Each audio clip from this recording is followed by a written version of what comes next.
Hi my dear friends, मैं अतुल सराहो आपका तैयारी सरकारी जॉब्स चैनल में हार्दिक स्वागत करता हूं। दोस्तों, जैसे कि आपको पता होगा, हम ऑलरेडी अपनी एक श्रृंखला चला रहे हैं मैथ की।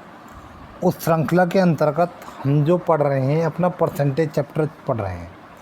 परसेंटेज काफ़ी लेंथी चैप्टर होता है, इसलिए उसके ज़्यादा से ज़्यादा क्वेश्चंस की प्रैक्टिस करने के लिए और सभी टाइपों को अपना पूरा करने के लिए मैंने आपको काफ़ी क्वेश्चन दे चुका हूं और आपको 7 वीडियोस उसकी मैं प्रोवाइड अब तक करा चुका हूं। ये उसकी वीडियो नंबर 8 है, लेक्चर नंबर 8। और इस वीडियो को अंत करने के बाद मैं इस चैप्टर का यहीं पे अंत कर दूँगा, ठीक है। और आपसे आशा रखूँगा कि वीडियोज़ को 2 बार 3 बार देख के इनको समझेंगे। पहली बात, मुझे इसमें ऐसा कुछ हार्ड एंड टफ फूड लगता नहीं जो समझ नहीं आएगा। तो हम इस लेक्चर को स्टार्ट करते हैं। इस लेक्चर का फर्स्ट क्वेश्चन है, देखें क्या कहता है। अब मुझे नहीं लगता है कि बार बार मुझे रिपीट करना पड़ेगा, अब तो आप समझ गए होंगे। क्या समझ गए होंगे? प्रतिशत का मतलब होता है प्रत्येक सैकड़ा, यानी जब भी किसी की तुलना सैकड़े से की जाती है तो उसे प्रतिशत में व्यक्त किया जाता है। प्रत्येक वस्तु अपने आप में 100% होती है, उसमें वृद्धि भी 100 से होती है और कमी भी 100 से होती है। किसी भी संख्या से प्रतिशत हटाने के लिए उसे 100 से भाग करते हैं और किसी भी भिन्न में प्रतिशत का चिन्ह लगाने के लिए उसे 100 से गुणा करते हैं। और अगर हमें किसी संख्या को किसी संख्या के प्रतिशत के रूप में ज्ञात करना है तो उसके लिए हम प्रयोग करते हैं कौन बटे किसका गुणा 100। और जो मेरे भाई बंधु इस वीडियो को पहली बार देख रहे होंगे, उन्हें ऐसा लग रहा होगा कि पता नहीं क्या क्या बोल दिया इन्होंने, तो मैं प्लीज़ उनसे कहूँगा इस चैप्टर को स्टार्टिंग से देखें। इन सब चीज़ों को मैं पढ़ा चुका हूँ, एक बार इनको हमने रिकॉल किया है, ठीक है। जो हमने पढ़ लिया है, जो पॉइंट जिनसे संबंधित हमने क्वेश्चंस किए हैं। आइए पहले क्वेश्चन पे आते हैं। पहला क्वेश्चन हमारा कह रहा है, एक परीक्षा में 78% लड़के उत्तीर्ण हुए। कितने हुए? 78%। यदि 110 लड़के अनुत्तीर्ण हुए हों तो परीक्षा में कितने परीक्षार्थी शामिल हुए? ठीक है। फिर वही बोलूँगा, each and everything in this universe is 100% in itself. कहने का मतलब है इस ब्रह्मांड में जो भी वस्तु है वो अपने आप में 100% होती है। तो जो उस परीक्षा में लड़के शामिल हुए होंगे, चाहे वो जितने भी हों, अपने आप में कितने होंगे? वो 100% होंगे। इन 100% में से 78% लड़के उत्तीर्ण यानी पास हो गए। तो मैं ये तो देखूं कि फेल कितने हो गए। तो 100 में से मैंने 78 घटाया, मुझे मिला 22% लड़के उस परीक्षा में अनुत्तीर्ण यानी फेल हो गए। सही है भाई, हो गए। लेकिन उन्होंने तो मुझे ये बता रखा कि 110 लड़के अनुत्तीर्ण हुए हैं। उन्होंने मुझे बता रखा कितने? 110 हुए हैं। तो इसका मतलब 22% का मान 110 लड़कों के बराबर है। तो 1% का मान 110/22 के बराबर है। निकालना क्या है हमें? कितने परीक्षार्थी शामिल हुए, यानी कुल परीक्षार्थियों की संख्या निकालनी है हमें। तो कुल परीक्षार्थी कितने थे? 100 थे। 1% का मान इतना है, तो 100 का निकालने के लिए गुणा 100 से कर देंगे। सही है नहीं? देखो अभी देखते हैं इसको। 11 ही कम 11 और 0, 11 दूनी 22, 2 50, 50 × 10 500। तो कितने परीक्षार्थी शामिल हुए थे? 500 परीक्षार्थी शामिल हुए थे। मुझे नहीं लगता दोबारा बताने की जरूरत है। और पहली बात तो मुझे ऐसा लगता है आप लोग वीडियो पॉज करके पहले खुद ही ट्राई कर रहे होंगे, तो आपके आंसर पहले ही आ जाता होगा। आइए बिना टाइम गवाए आगे बढ़ते हैं। फिर पहले क्वेश्चन को समझते हैं क्या बोल रहा है। किसी परीक्षा में 500 लड़के और 300 लड़कियां सम्मिलित हुए। ठीक है, कोई परीक्षार्थी उस परीक्षा में 500 तो लड़के बैठे और 300 लड़कियां बैठी। सही है। यदि लड़के 70% और लड़की भी 70% उत्तीर्ण हुए, मतलब कि जितने लड़के बैठे उतने का 70% और जितनी लड़की बैठी उतनी का 70%, दोनों क्या हो गए? उत्तीर्ण यानी पास हो गए। तो कुल कितने प्रतिशत विद्यार्थी उत्तीर्ण हुए? तो मुझे बताना कुल में कुल कितने प्रतिशत हुए। ठीक है, तो देखते हैं। पहले लड़कों की बात करते हैं। लड़के कितने थे? देखो भी, इसके लिए पहले स्पेस बनाएंगे अपना, वही अपनी पुरानी आदत। कोई दिक्कत नहीं, आप इनको कंफर्म मीन्स कंठस्थ करते रहो, सब कुछ प्रोवाइड होगा आने वाले टाइम में आपके लिए। देखो कहने का मतलब ये है, लड़कों की बात करते हैं, लड़के कितने थे 500, इनमें पास कितने हुए 500 का 70%, का मतलब गुणा होता है प्रतिशत, ये हटेगा तो भैया नीचे आएगा 100, ये प्रतिशत हटेगा, ठीक है। इन 2 से 2 जीरो कटे, 70 गुणा 5 होता 350। तो मैंने आपसे पूछा कितने लड़के पास हो गए, तो आप बोले जी 350 हो गए। अब लड़कियों की बात करते हैं, लड़की कितनी पास हुई 300 थी, इन 300 की 70% पास हो गई। तो देखते हैं भाई कितनी है ये, 300 का मतलब गुणा 70%, वही प्रतिशत हटता है तो नीचे 100 आता है, 0 2 2 जीरो ये होगा, ये होता है 70 या 210 होता है, ठीक है भाई होता है। लड़कियां कितनी पास हो गई 210, कहने का मतलब 350 लौंडे पास हो गए मीन्स लड़के पास हो गए और 210 लड़कियां पास हो गई। बीच बीच में मजाक कर जाता हूँ, उसकी माइंड नहीं करेंगे आप, रात होती है तो थोड़ा इंटरेस्ट क्रिएट करना भी ज़रूरी होता है, बट मैं थोड़ा ही करता हूँ। तो कुल कितने पास हो गए हमारे, कुल पास हो गए 300 200 500 550 और 10 560 पास हो गए। उस कक्षा में लड़कियों को मिला के 560 बच्चे पास हो गए। ये 560 बच्चे कुल कितनों में से पास हुए हैं, कक्षा में 500 तो लड़के थे 300 लड़कियां थी, यानी कि 800 में से 560 पास हो गए। ये इसको दोबारा बोल दो, कितने 560 कितने में से 800 में से, ये एक भिन्न बन गई है जिसमें ये अंश है ये हर है। भिन्न को प्रतिशत बदलने के लिए 100 से गुणा करते हैं, बिल्कुल सिंपल। 2 जीरो से 2 जीरो गए, 8 7 56 और कितना आया, यह आया 0, ठीक है। उसने हमसे पूछा क्या है उत्तीर्ण, तो कुल कितने प्रतिशत विद्यार्थी अनुत्तीर्ण हुए, तो ये 70 क्या आया हमारा, 70 आया कि 70% विद्यार्थी उस परीक्षा में उत्तीर्ण हुए। लेकिन उसने पूछा अनुत्तीर्ण कितने हुए, तो सिंपल कितने हुए, जब 70 पास है तो 30 फेल हो गए, तो इसका आंसर हो गया है हमारा 30%। या चाहो तो ऐसे निकाल सकते हैं भाई 510 पास हो गए, 560 पास हो गए 800 में से, जब 800 में से 560 पास हो गए, 800 में से 560 पास हो गए, इसको मैं रब कर देता हूँ, डिलीट कर देता हूँ, वीडियो पॉज करके दोबारा इसको नोट कर लेंगे, ठीक है। देखो चाहो तो ऐसे कर दो, कोई दिक्कत नहीं, कान ऐसे पकड़ो, ऐसे पकड़ा कान नहीं जाना है, लेकिन कान पकड़ना नहीं है, बिना कान पकड़े काम चलता रहेगा। देखो भाई कहने का मतलब है उस परीक्षा में सम्मिलित कुल 800 परीक्षार्थियों में से 560 पास हो गए, 800 में से 560 पास हो गए, तो फेल कितने हो गए 240। ये 240 कितने में से फेल हैं, कुल 800 में से फेल है।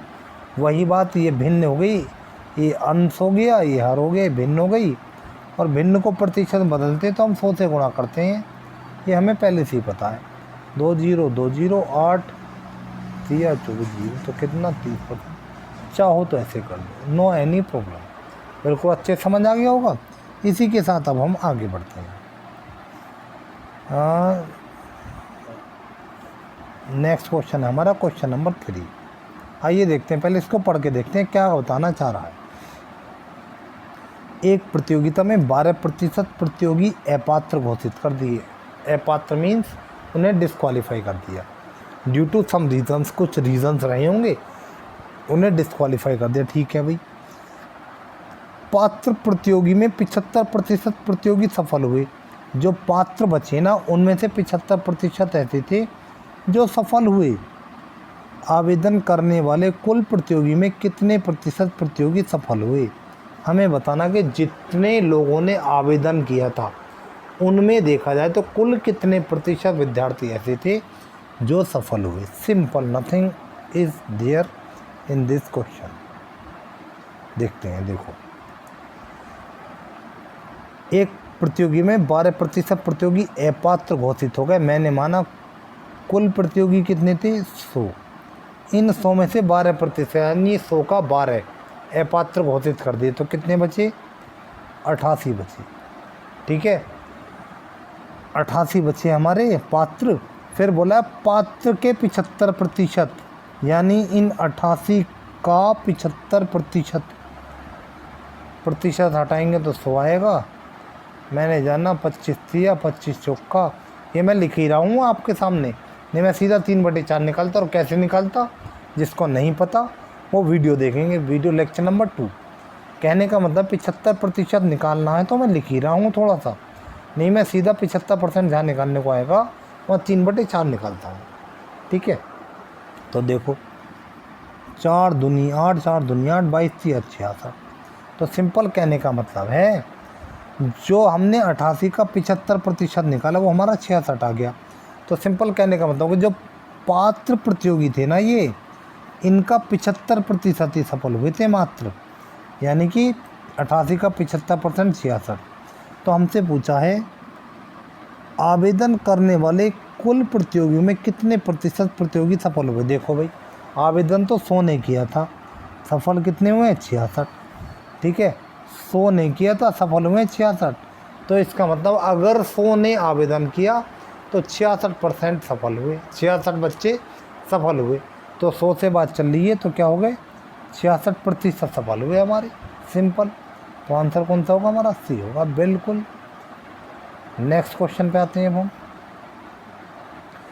देखो ये जो मैं इसका आपको लेक्चर प्रोवाइड करा रहा हूँ, इस चैप्टर का 8वां लेक्चर है। और इस लेक्चर के साथ मैं इस चैप्टर का अंत करूँगा और जो भी संभावित टाइप्स थे वो हमने पूरे कर लिए हैं। इसको आप कंटेस्ट करेंगे और मैं कल से आपको लाभ हानि, profit and loss new chapter start कराऊँगा। ठीक है, जल्दी जल्दी आप लोग पढ़ते रहेंगे। देखो भाई ये क्वेश्चन क्या बोल रहा है। सिंपल, यदि P का P प्रतिशत 36 हो, देखो P का P प्रतिशत 36 हो तो P का मान ज्ञात कीजिए। बिल्कुल आपसे मेरी पूरी आशा है कि पहले वीडियो पॉज करके खुद ट्राई करेंगे और मुझे पूरा निश्चित है कि आप लोग इस क्वेश्चन को कर ले जाएंगे, कोई डाउट रहने वाली नहीं है। इतने सारे क्वेश्चंस मैं आपको इस चैप्टर के करा चुका हूँ, इसलिए मैं पूरे भरोसे के साथ कहता हूँ कि आप पक्का कर लेंगे।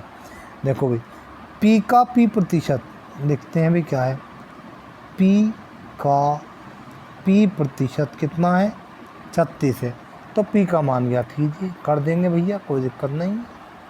देखो P का मतलब होता है गुणा, P परसेंट हटता है तो नीचे 100 से भाग होती है। कितना है? 36 है। अब देखो P गुणा P होता है P² बराबर, ये तिरछी गुणा हो जाएगी, ये 100 गुणा 36 कितना होता है? 3600। तो यहाँ से मुझे मिला P² 3600 के बराबर है। तो जब P² 3600 के बराबर है, यहाँ से स्क्वायर हटता है तो इधर वर्गमूल चढ़ जाता है। ठीक है, तो देखो 3600 का वर्गमूल कितना होता है? 60 होता है। सिंपल। कैसे होता है जिसको नहीं पता, पहली बार इतना तो पता ही होगा, जिसको नहीं पता उनसे भी मैं बोलूँगा चिंता नहीं करेंगे। वर्गमूल घनमूल नामक भी एक चैप्टर होता है अलग से ही, उसको कराऊँगा, कोई दिक्कत नहीं आने वाली है। फिर से बोलूँगा, मैथ्स में क्या किसी भी सब्जेक्ट में means all concepts in every chapters are inter related to each other या इंटरलिंक्ड टू ईच अदर। कहने का मतलब है कि हर एक सब्जेक्ट में जितने भी टॉपिक होते हैं ना, वो कम या ज़्यादा एक दूसरे से संबंधित होते हैं। तो इसकी आप कोई दिक्कत नहीं लेंगे। तो P का मान हमारा 60 आया, तो आंसर कौन सा हो गया हमारा? ऑप्शन नंबर ए हमारा आंसर हो गया। बिल्कुल कोई दिक्कत नहीं। चलो भी आगे आते हैं। रुपये 1.25 यानी ₹1.25। रुपये 10 का कितने प्रतिशत है? बिल्कुल वीडियो को पॉज करके तुरंत कर देंगे हैंड टू हैंड। देखो भाई, जो भी मैंने इस चैप्टर से पहले आपको एक बार रिकॉल कराया था ना, उसमें भी बताया होगा, उसमें नहीं बताया होगा तो वो ऑलरेडी पहले लेक्चर में बता चुका हूँ मैं। एक होता हमारी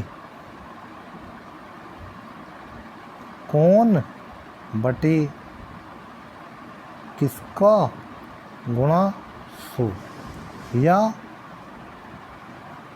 हु अपॉन हुम इंटू 100। क्या होता है हमारे कौन बटे किसका गुणा 100 या हु अपॉन हुम इंटू 100। सिंपल ये कहने का मतलब है। ठीक है ना, ये मैंने पहले बता दिया था कि किसी चीज़ को किसी के प्रतिशत में व्यक्त करना है तो उसके लिए एक हम सीधा डायरेक्ट यूज़ करते हैं, कौन बटे किसका गुणा 100, हु अपॉन हुम इंटू 100। तो आइए इसको यूज़ करेंगे और जानेंगे। देखो क्वेश्चन बोल रहा है रुपये 1.25, रुपये 10 का कितने प्रतिशत है। कौन? रुपये 1.25, किसका? रुपये 10 का। सिंपल। कौन? 1.25, किसका? 10 का। भिन्न मिल गई तो प्रतिशत बनाने के लिए गुणा 100 से कर देते हैं। कितने प्रतिशत? गुणा कर दिया 100 से। सिंपल। कौन? 1.25, किसका? रुपये 10 का। कितने प्रतिशत है? तो देखो भी ये गया तो 2 जीरो यहाँ आ गए। सिंपल। हमारा 2 जीरो से 2 जीरो कटा तो यहाँ से दशमलव तोड़ ही गया, ये बचा 125। नीचे चल रहा है 10, नीचे से जीरो उड़ता है तो जितने जीरो उड़ते हैं उतने से पहले ही दशमलव आ जाते हैं। तो कितना हुआ हमारा? 12.5%। तो सिंपल कहने का मतलब है 1 रुपये 25 पैसे 10 रुपये के 12.5% हिस्सा है। इसी के साथ मैं आशा नहीं करता, मैं निश्चित रूप से कह सकता हूँ कि ये चैप्टर बिल्कुल क्लियर हो गया हो। नहीं हुआ तो प्लीज़ जिन टाइप्स में प्रॉब्लम आ रही हैं उन्हें 2 बार देखो, 3 बार देखो, बिल्कुल समझ आ जाएगा। ठीक है? नहीं, बार बार नहीं बोलूँगा। लाइक, शेयर एंड सब्सक्राइब, ये तो आप लोग अब सीख गए होंगे। ठीक है? जल्दी जल्दी उन लोगों के पास पहुँचा दो और उनसे कह दो, बोले भाई देख मैंने तो सीख लिया, तो भी सीख अब इसको। ठीक है? नहीं, इसी के साथ मैं आपसे अब कल मिलूँगा। रात काफ़ी हो चुकी है, टाइम काफ़ी हो गया, 12 बज रहे हैं लगभग। कल मैं आपको नए चैप्टर के साथ मिलूँगा, प्रॉफिट एंड लॉस देखूँगा। कुछ वीडियोस में सुबह दूँगा आपको, नहीं बाकी मेरा टाइम तो रात का ही होता है। ये तो समझना नहीं कि भैया उल्लू है क्या, रात में उल्लू जागते नहीं। रात में उल्लू जागते हैं और जो मेहनत करते हैं वो उल्लू ही होते हैं, और आने वाले टाइम में वो सबका उल्लू बनाते हैं फिर जब उन्हें सफलता मिल जाती है। इसी के साथ मैं आपसे गुड बाय बोलूँगा। Goodbye. Meet you in next video with new topic, profit and loss. Up to then, goodbye and good night.